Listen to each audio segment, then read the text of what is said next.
Another tool I want to show you is actually a website called mxtoolbox.com.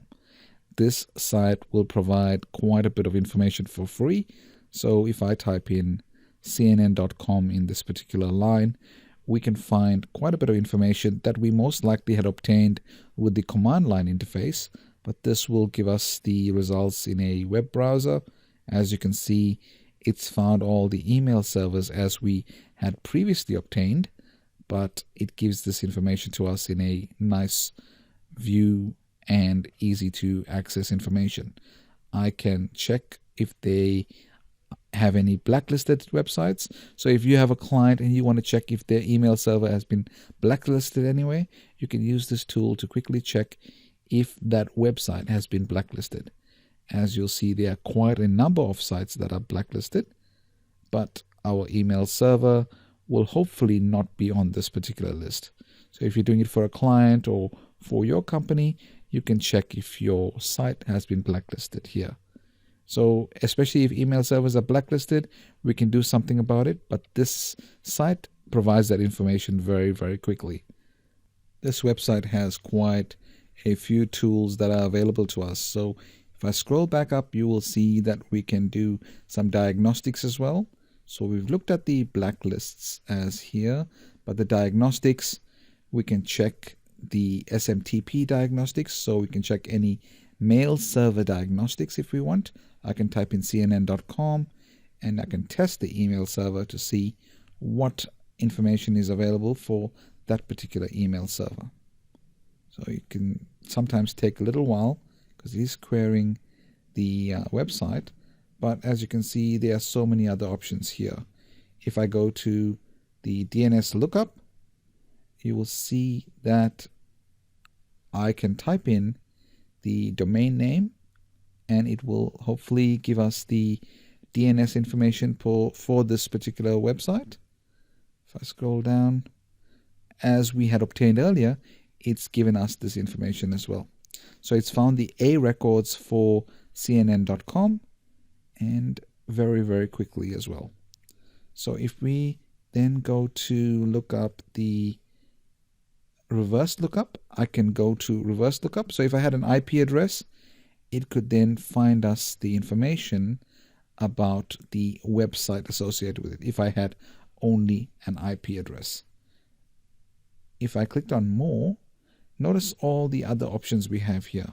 We have blacklist, we have MX functions, we have the A records, SMTP, WHOIS, DNS, so much more information. Again, just put in the SMTP information in this box and you can scan straight from this particular web page. All the tools are displayed nicely on one page. I can then go further down and see the scan. It's got the WHOIS lookup. I can type in cnn.com here and it will give me WHOIS information about cnn.com. Just give it a few moments and it will return with some WHOIS information, which we could then use for exploitation attacks because sometimes email addresses are listed there. So just understand that all this information is available just by using this particular website. What is my IP? We can check HTTP sites. We can do pings, traces. Okay, as I scroll through with the WHOIS lookup, this is the information for cnn.com. And as you can see, it's not given me too much. So let me just go and see what else we can find on this page. Not too much, but let's just see if I go back up to the top and click on the WHOIS lookup again. Let's see if there's any more information obtained. Now it looks about the same.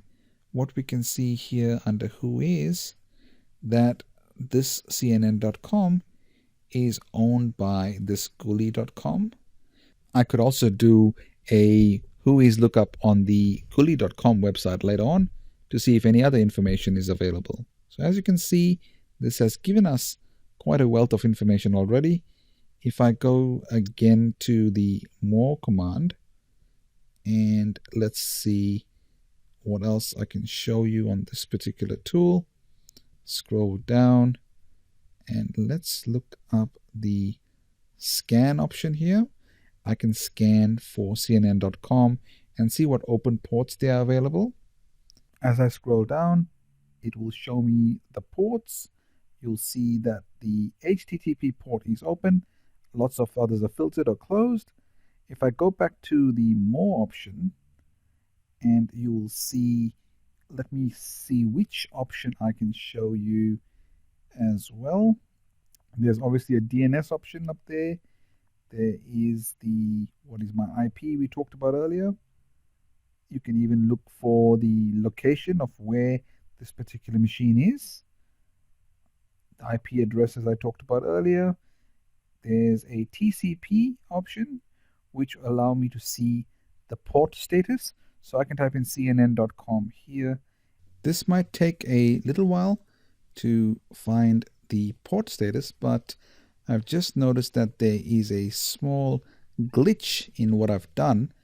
I've put in a web address, CNN.com, but if you look at the blue section just above here, it asks for an IP address and a port address, which means that I need to put it into IP address and port address options. So let me go back to, even if I use CNN.com here, it's not going to work. So let me find the IP address. Let me take this IP address. I think this address won't work either. So let's go back to Kali Linux itself. And if I can get to Kali Linux, I can do the NS lookup again and get the IP address. So let's type in NS lookup and CNN.com. And let's get the IP address. Okay, so let's take this address here with the 25. Let's copy that. Let's go back to a browser and I can paste it in here and do a TCP lookup. I need to add the port. Let's put port 80 and let's see what it finds. Yes, you can see some TCP connect information. So a TCP connection has been made with this particular IP address and that particular port. If I go further down, I can see some other options. Let's go to the, as you can see, password generator, email user list, bulk lookup. There's a lot of options available here. You can extract emails. Let's look at the email user list. As you can see, I can upload a CSV file here. We don't need to worry about this particular section right now. Just want to give you an idea that this website does give us a lot of options, and I encourage you to test it out at your leisure. You can bulk look up IP addresses, see what IP address information is obtained, email extraction. You can extract emails from a text file. It will search the text file and find email addresses. We've got, again, a lot of options here. And I encourage you, again, to test this website out and use it to figure out what options are available, what vulnerabilities are available, what ports are open, and give you quite a bit of data. Now, another website for footprinting I wanted to show you is called robtex.com. So let's go to robtex.com right now, and I'll explain to you how this all works. This is robtex.com. If I scroll down, you will see the site has changed a little bit. It looks like this is a new version of the site. So let's go back to this host name IP number box and let's type in cnn.com and let's see what information it gives us. So cnn.com, and let's go scrolling to the bottom. It will tell us all these similar websites. So it shows you cnn.com. It also shows you other name variations like cnncom.com. This could be useful in an attempt, for example, if you are going to register a very similar domain name as close to CNN.com, this gives you an idea of what's available, what's not available, so you can determine which website to register. And there are some other reasons why you would want that. Once I go into CNN.com, it tells me that it has 2 IP addresses. If I scroll down, it will tell me when this was modified last, when it was last checked. It tells us the IP addresses, which we had found with the command line interface anyway. It tells us the name server information as well.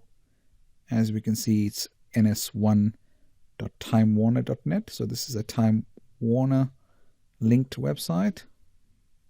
It tells us mail servers, which we had found earlier as well. It also shows me more information about name servers. Also, it tells me something interesting here. I'll talk about the graph in a second, or the map actually. There are 50 domains that are on ns1.timewarner.net.